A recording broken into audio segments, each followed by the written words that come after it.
Hi every one. Wednesday and Thursday சேர்ந்து எடுத்த black தான் ஒரே போஸ்ட்டாக போட்டுட்ருக்கேன். இது வரைக்கும் நம்ம சேனலை நீங்கள் சப்ஸ்கிரைப் பண்ணலன்னா இன்றைக்கி சப்ஸ்கிரைப் பண்ணிவிட்டு பெல் பட்டனை ப்ரெஸ் பண்ணிவிடுங்க. அண்ட் இன்ஸ்டாகிராமில் நம்ம பேஜை ஃபாலோ பண்ணிடுங்க ரெகுலரான அப்டேட்ஸுக்கு. எவ்ரிடே நான் அடையார் போய் பலாப்பழம் வாங்கிட்டு இருக்கேன் ஃபைபர் கண்டென்ட்காக அப்படின்னு நிறைய போஸ்ட்டில் போட்டிருக்கேன். பட் இனிமேல் அந்த தலைவலி இல்லை. கோட்டுப்புறம்ல ரயில்வே ஸ்டேஷனுக்கு ஆப்போசிட்லேயே ஒரு வண்டியில் பலாப்பழம் விற்கிறாங்க. ஸோ இங்கேயே எவ்ரிடே 50 rupeesக்கு வாங்கி நானும் என் டாட்டர்ஸும் சாப்பிட்டுக்கிறோம். மெயினாக ஃபைபர் கண்டென்ட்காக தான். கடைக்கு நாங்கள் சப்ளை பண்ணுற ஸ்டாக்கில் வந்து carrot malt and ABC malt வந்து சுத்தமாக ஸ்டாக் அவுட் ஆயிடுச்சுன்னு சொன்னாங்க. கடை பசங்களும் ஊருக்கு போகும்போது அவங்க வீட்டில் இருக்கவங்கெல்லாம் வந்து கேரட் மால்ட் தான் ரொம்ப விரும்பி சாப்பிட்றாங்க. ஏபிசி மால்ட்டை விட கேரட் மால்ட் வந்து அவங்க ஃபேமிலிக்கு ரொம்ப பிடிச்சிருக்கு போல். ஸோ அதனால கடை பசங்கள்லாம் 1 kg ஊருக்கு எடுத்துகிட்டு போயிருந்தாங்க.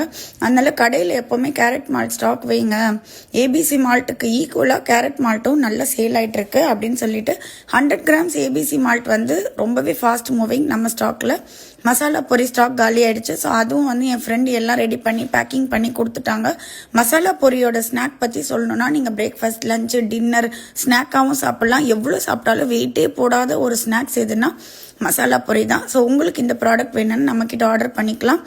வெனஸ்டே கேன்டீனுக்கு ஐடி கம்பெனிஸ்க்கு நம்ம இலை கொலக்கட்டை, ஸ்வீட் கொலக்கட்டை சொல்லுவாங்கள்ல, அதுதான் கொடுத்தோம். இது வந்து எதுவும் உடஞ்சிடக்கூடாதுன்னு சொல்லி ஒரு 10 பீசஸாக சின்ன சின்ன காட்டன் பாக்ஸில் தான் போட்டு சென்ட் பண்ணியிருந்தேன். இது இலுப்பைப்பூ சம்பா அண்ட் சேலம் சன்னா அரிசியில் தான் செஞ்சது. எவ்வளோ பழுப்பு நிறத்தில் இருக்குது பாருங்கள். இப்போ நம்ம கடையில் பச்சரிசி வாங்கி அரைச்சோன்னா அது அப்படியே பிரைட் ஒயிட்டாக இருக்கும். அந்த அரிசிங்கள்லாம் வந்து இந்த கேரம் போர்டில் ஒரு பவுடர் போடுவாங்கள்ல, ஸோ அந்த பவுடரை போட்டு பாலிஷ் அடிக்கிறாங்க அப்படின்னு சொல்லி ஃபார்மர்ஸ் எனக்கு சொன்னாங்க.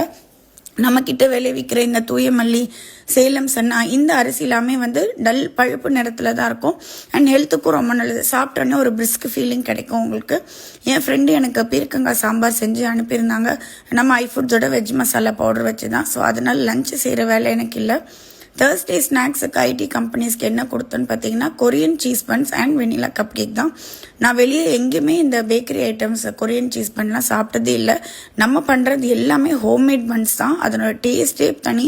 அப்படி வாயில் போட்டாலே பஞ்சு மாதிரி கரைஞ்சிரும். அந்த கப் கேக்குமே அப்படி தான். வெளியில் சாப்பிட்றதுக்கும் ஹோம்மேட் பன்ஸுக்கும் வந்து அவ்வளோ டிஃப்ரென்ஸ் இருக்குது.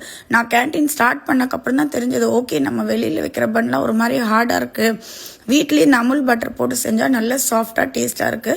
பட் 2 நாளைக்கு மேலே தாங்காது. நம்மளதெல்லாம் ஃபங்கஸ் வந்துடும். கடையில் வாங்குறது வந்து உங்களுக்கு எவ்வளோ நாளான ஃபங்கஸ் வராது. டின்னருக்கு வந்து ராகி ரொட்டி, ஜோவா ரொட்டிஸ் தான் பண்ணியிருந்தோம். முடிஞ்ச வரைக்கும் இந்த மாதிரி டயட்டே ஃபாலோ பண்ணலாம்.